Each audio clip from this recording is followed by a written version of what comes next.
Have you ever watched someone get exactly what they deserved? Have you ever witnessed someone get a full, unadulterated dose of exactly what they deserved? Because I did, and it involved a Super Bowl party, a toilet possessed by demons, and a sewage tsunami that wiped out my stepdad's entire universe. It was Gary's stupid Super Bowl party, a yearly spectacle of greasy food and even greasier ego. I was trying to avoid the drunken chaos downstairs when I noticed it, the downstairs toilet, making this unholy gurgling sound, like it was possessed by a demon struggling to break free. My stomach tightened. I knew something was wrong. "Gary," I said, trying to keep my voice calm. "We need to call a plumber right now. The pipes, something's really off." He just laughed, a loud, dismissive bark that echoed through the room. "I didn't know anything about home ownership," he sneered, making exaggerated air quotes around the word emergency, because I was just a freeloading kid living in his house. Then, to his idiot friends, he added, "She probably clogged it with too much toilet paper, like a little princess." They all roared with laughter, and I stood there, my face burning crimson, fighting back a wave of humiliation and pure, impotent rage. 20 agonizing minutes later, the toilet was literally bubbling like a witch's cauldron, a thick, putrid smell now making people gag. It was horrific. But Gary, ever the man of the house, just grabbed an entire can of air freshener, freeze, of course, and declared, "Real men don't need plumbers." When I tried to show him the water, now dangerously close to the rim, he snatched my phone from my hand. His eyes, usually just smug, were now cold steel. "If you call anyone," he hissed, "or embarrass me in front of my guests, I'll take away your car keys for a month and tell your mom you've been sneaking girls into the house." That's when it truly sank in. Gary, my stepdad, cared more about his fragile, inflated ego and looking good to his friends than he did about the fact that we were about to have a literal crap tsunami in the very house he claimed to love more than his own family. The toilet was now emitting deep, guttural rumbling sounds, like a volcano about to erupt, and brownish, murky water began to seep around its base, staining his precious bathroom tiles, the ones he'd spent 3 months picking out. My heart pounded. I had to do something. I bolted to the garage, desperate to find the water shut-off valve. Meanwhile, Gary, completely oblivious to the impending doom, stood in the bathroom, plunging with manic intensity. He was lecturing his drunk friends, telling them he'd been fixing toilets since before I was born and didn't need some teenager teaching him about plumbing. He jabbed that plunger up and down like he was harpooning a whale, each thrust making the water rise higher, closer to the brink. His best friend, Kyle, was actually recording it on his phone, yelling that Gary was a real man who could handle anything. Gary ate it up, flexing his muscles as he plunged, declaring, "This is how a homeowner takes care of business." The toilet let out an unholy shriek, and Gary just plunged harder, proclaiming it was almost fixed and they should watch the master at work. I found the shut-off valve, buried behind tools, but it was painted over, fused solid, and wouldn't budge. I grabbed a wrench, straining, as I heard Gary upstairs, still ranting about how plumbers were scam artists who charged $500 just to use a $10 plunger. He actually herded his friends into the bathroom to demonstrate his technique. They stood there, beer in hand, as sewage water lapped at their shoes like they were at the world's worst, most disgusting beach. Then Gary launched into a story about how he'd fixed a toilet at his ex-wife's house just to make her new husband look stupid. Everyone was roaring with laughter, even as the toilet literally started overflowing onto their feet. His friend Kevin, looking increasingly green, suggested maybe they move to another room. Gary called him a wimp. "Real men don't run from toilets," he bellowed. Then, in a stroke of genius only Gary could conjure, he grabbed another beer and poured some into the toilet, convinced it would loosen things up. The water, now black and swirling like a nightmare, seemed to mock him. Mike, another friend, backed towards the door, muttering about calling someone. Gary accused him of not being a real friend, questioning his manhood. And if you're still with me, riding this wave of pure, unadulterated chaos, hit that subscribe button. Trust me, the tidal wave of consequences was only just beginning. That's when Gary made the single stupidest decision of his stupid life. To clear the system, he flushed it. One single, catastrophic flush. The water rose up like a geyser of pure evil, a brown, frothing monster. Everyone started screaming, running for their lives. But Gary stood his ground with the plunger, yelling that he had it under control as brown, chunky water poured over the rim and across the floor. The smell hit everyone at once, a physical force. Two of his friends actually threw up, making everything infinitely worse. Gary was slipping and sliding in the sewage, still trying to plunge, still trying to maintain some shred of dignity. He screamed at me, somehow blaming me for not maintaining the toilet properly, as if I owned the house and had refused basic maintenance for 5 years.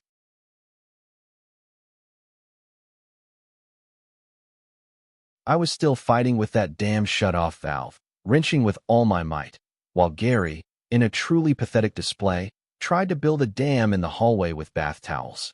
They just turned into sewage sponges, squishing obscenely with every step. Then we heard a deep rumbling from inside the walls, like the house itself was growling in protest. Sewage started bubbling up through the shower drain and the sink. But Gary still wouldn't let anyone call a plumber. He actually grabbed someone's phone and threw it into the sewage when they tried to look up emergency plumbers, roaring that he'd rather burn the house down than admit defeat to a toilet. The bathroom was now a lake of chunky brown water, flowing relentlessly into the hallway, heading straight for his beloved man cave. Gary finally dropped the plunger, pure panic in his eyes, and ran. Not to save the house, not to help, but to save his signed football jerseys. He was literally crying about his memorabilia, standing ankle-deep in human waste, while his friends, still gagging, filmed everything on their phones. He turned to me then, his eyes burning with pure hatred.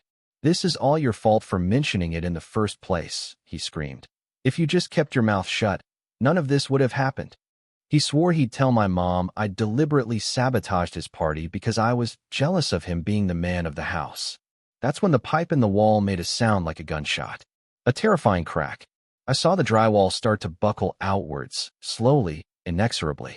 Then, through the growing crack, a jet of dark brown sewage erupted, aiming directly at Gary's man cave, at his signed jerseys, his vintage beer signs, that 80-inch TV he wouldn't let anyone else touch.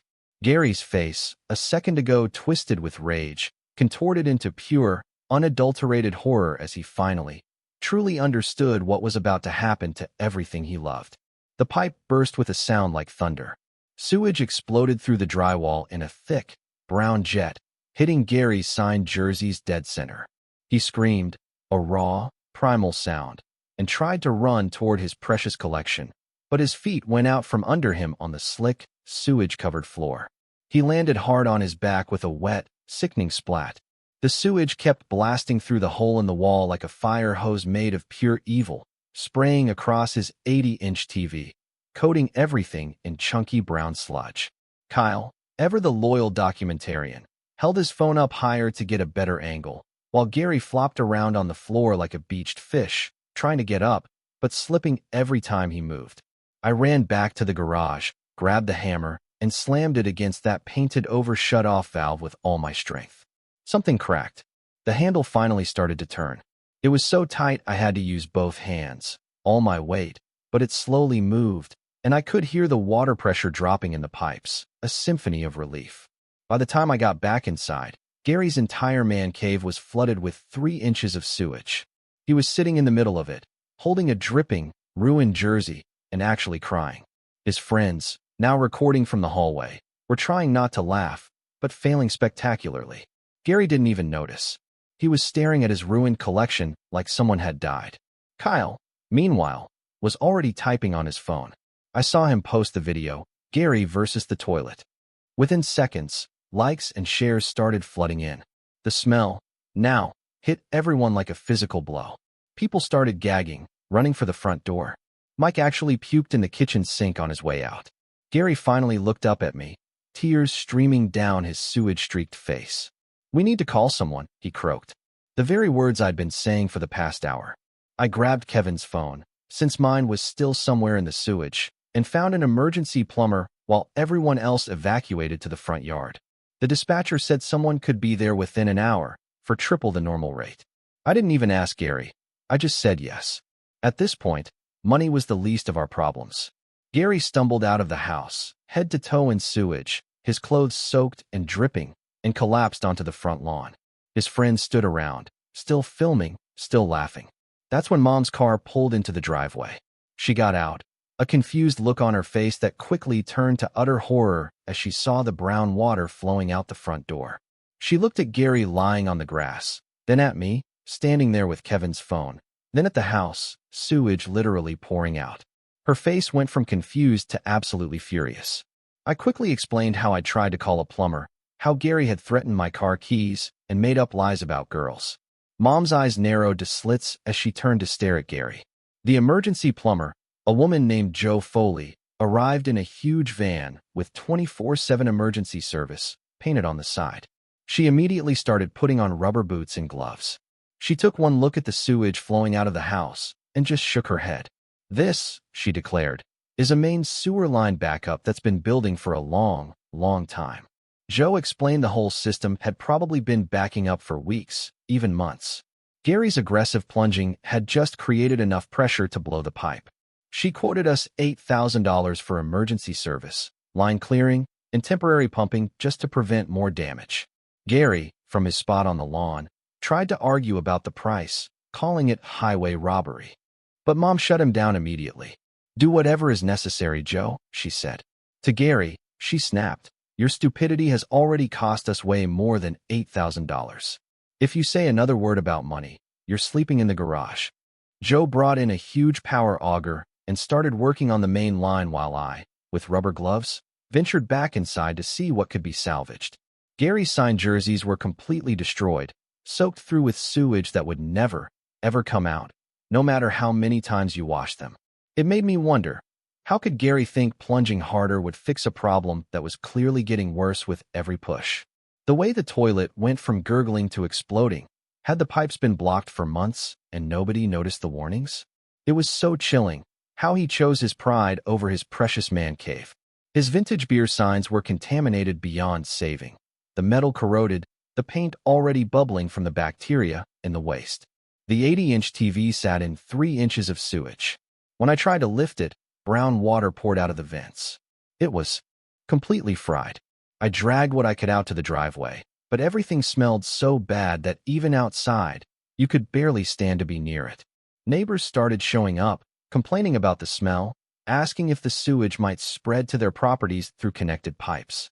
One of them even mentioned calling the HOA about health code violations, since raw sewage was literally flowing into the street. Gary, still on the lawn, panicked at the thought of fines. Joe came out after an hour with her camera scope and showed us pictures from inside the pipes that made everyone feel sick. The sewer line was completely clogged with years of grease buildup, looking like gray stalactites hanging from the pipe walls. She found massive root intrusions where tree roots had broken through the pipe joints and created a dense web that caught everything flowing through. Joe pointed to white clumps in the photos. "Those are supposedly flushable wipes," she said, "that aren't actually flushable. They've been building up for years." She showed us where the pipe had been slowly collapsing from the weight of the blockage. This disaster, she concluded, was inevitable after years of neglect. Mom grabbed her phone and started dialing the insurance company while Gary stumbled out to the front steps, still dripping with sewage that left brown stains on the concrete. His friends were already getting into their cars, windows rolled down, because they couldn't stand the smell on their clothes. Kyle held up his phone and showed Gary the video. It already had 300 views in just the last 10 minutes. Gary's shoulders slumped as car after car pulled away, leaving tire marks on the wet driveway where sewage had leaked out. I ran upstairs and grabbed every towel from the linen closet, throwing them down at the edge of the hallway to stop the sewage from reaching the living room carpet. Mom watched me working while she waited on hold, nodding at me with a look that said she finally saw who was really responsible in this house. Gary just sat there on the steps, his head in his hands, not even trying to help as I used our good beach towels to soak up human waste. Joe worked her power auger deeper into the main line, the machine making grinding sounds as it chewed through years of buildup and tree roots.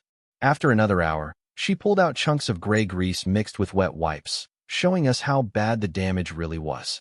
She wrote up an estimate on her clipboard and handed it to Mom.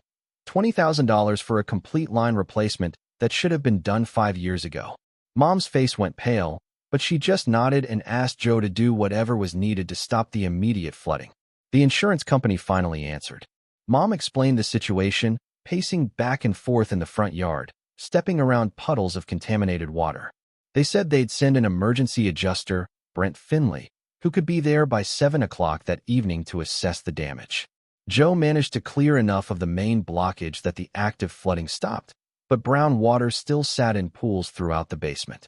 She packed up her equipment and told us not to go downstairs without protective gear because of the bacteria and parasites in raw sewage. Brent Finley showed up right at 7 o'clock, a thin guy with glasses who took one look at our flooded basement and started shaking his head. He took photos of the collapsed pipe sections and the years of mineral deposits that proved this wasn't sudden damage, but long-term neglect. Gary tried to explain that he'd been meaning to get it fixed, but Brent just kept taking pictures and making notes on his tablet. The smell in the house was so bad that Brent said we couldn't stay there overnight because of health risks from the toxic fumes. Mom called around to find a motel, while Brent explained that breathing sewage fumes could cause serious respiratory problems and infections. We packed overnight bags and drove to a cheap motel on the edge of town. Mom and Gary in one room, me in another.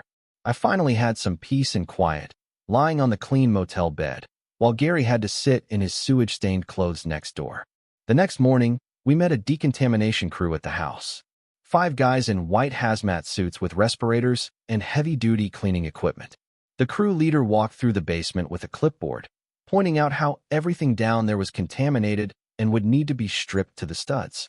Gary ran downstairs before they could stop him, trying to grab his signed jerseys from the wall where they hung in sewage-soaked frames. The crew leader explained that anything touched by sewage was a biohazard and had to be disposed of according to health regulations. Gary watched them throw his prized possessions into thick plastic hazmat bags while neighbors stood in their driveways, watching the whole scene.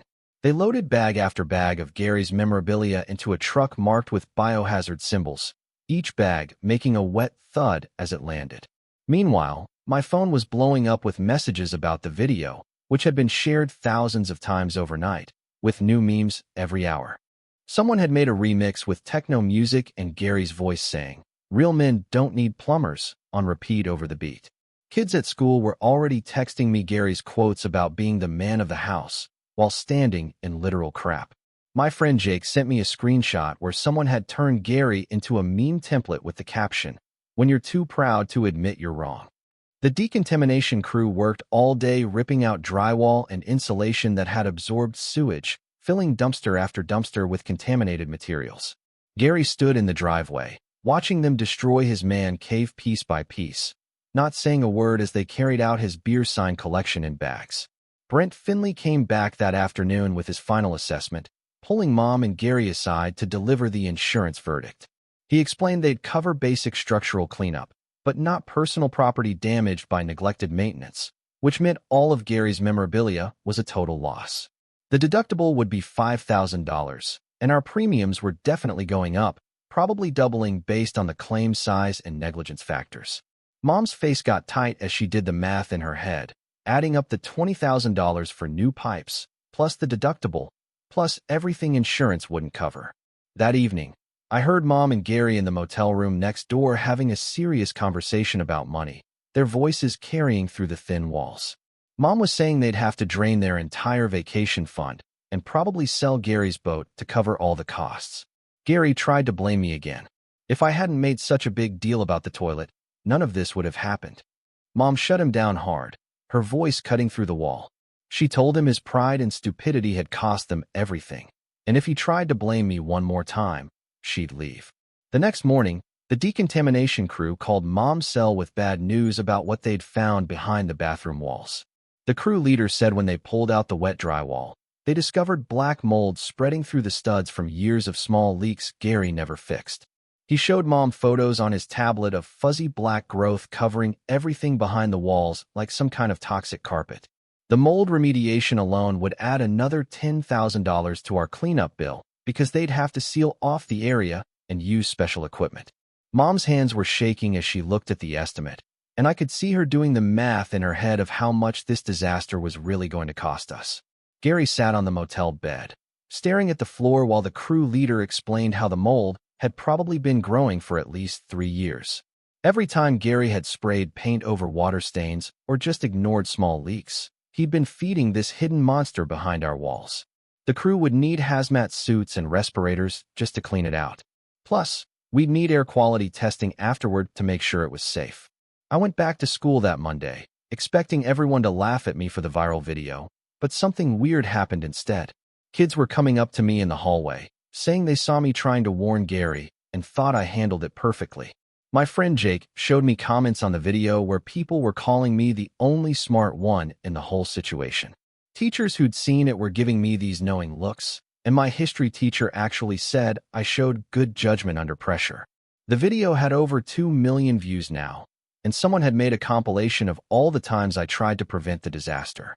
Kids were quoting Gary's stupid lines about real men not needing plumbers, but they were laughing at him, not me. Even the popular kids were treating me differently, like I'd earned some kind of respect for standing up to a stubborn adult. That afternoon, Mom made Gary call his brother Tom to ask for money since our savings wouldn't cover everything. I could hear Gary from the other room, struggling to get the words out as he explained what happened to his brother. Tom must have already seen the video because Gary kept saying it wasn't as bad as it looked, and the video didn't show the whole story. Gary's voice cracked when he had to admit he'd ignored basic maintenance for years and now needed $20,000. Mom stood in the doorway watching him with her arms crossed, making sure he told the truth about everything. Gary had to explain about the mold, the insurance problems, and how much the new pipes would cost, while his brother apparently laughed on the other end.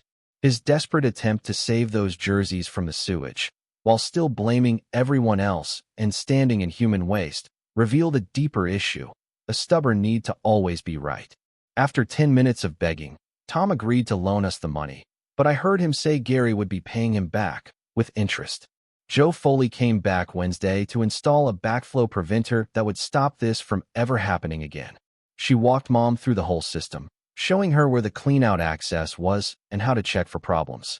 Mom took notes on her phone and asked a ton of questions while Gary sat in his truck, refusing to come inside.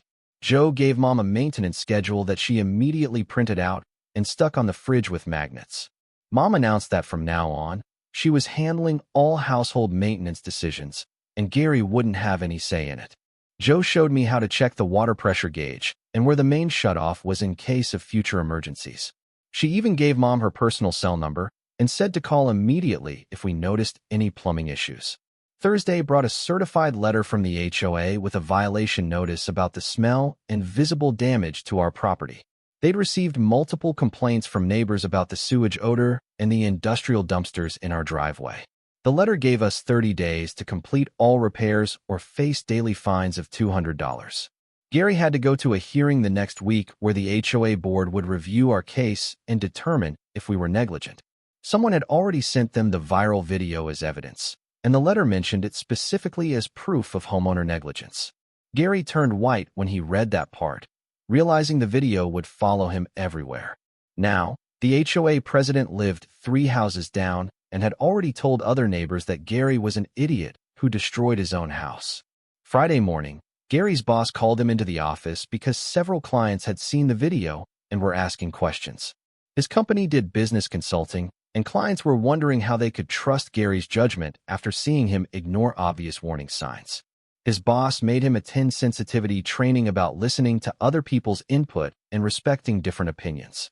Gary had to sit through 8 hours of training videos about toxic masculinity and the importance of admitting when you need help. The trainer actually used Gary's video as an example of what not to do in a crisis situation. His coworkers kept sending him memes from the video, and someone had put a plunger in his office as a joke.